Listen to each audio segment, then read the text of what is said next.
carte Arduino Uno possède des entrées et des sorties input-output qui représentent le moyen d'interagir avec l'extérieur. En effet, il y a deux types, les entrées et des sorties numériques et les entrées et des sorties analogiques.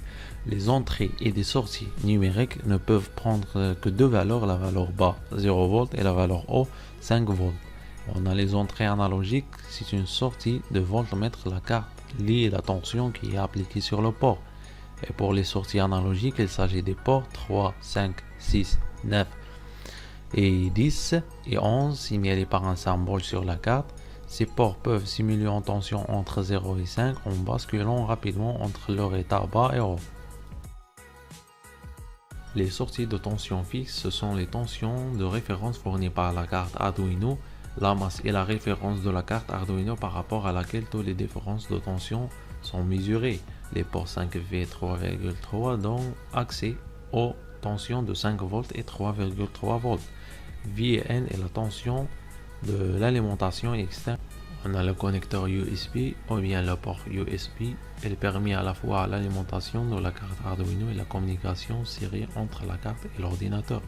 Microcontrôleur correspondant au cerveau de notre carte Arduino, c'est lui qui va être programmé pour faire des diverses opérations arithmétiques et logiques. Oscillateur, elle produit un signal périodique, c'est-à-dire signal d'horloge.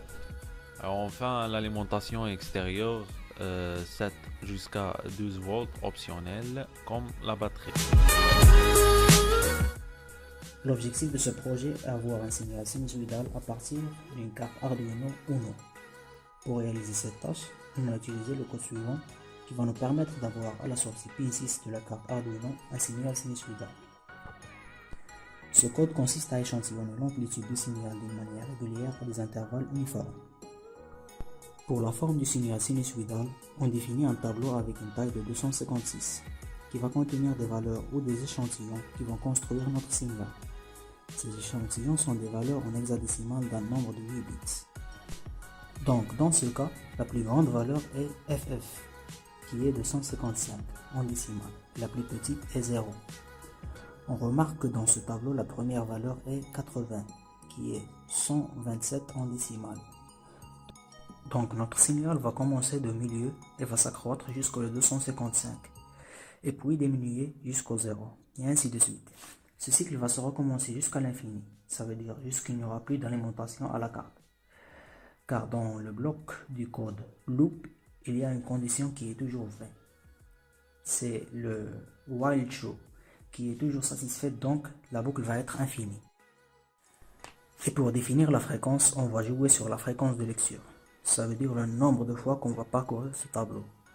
Ce coefficient est appelé le simple rate, ou bien le taux d'échantillonnage. Donc la fréquence va être égale à ce coefficient divisé par 256, qui est le nombre total des échantillons. Et donc pour avoir une fréquence d'à peu près de 100 Hz par exemple, on peut prendre ce coefficient égal à 26 000. Après la rédaction du code dans notre IDE d'Arduino sur notre PC, on lit la carte Arduino avec notre ordinateur par un câble USB. Et puis, on compile le code et on l'envoie vers le microcontrôleur de la carte Arduino en cliquant sur le bouton suivant. Une fois transmis, le programme s'exécute lorsque l'Arduino sera alimenté.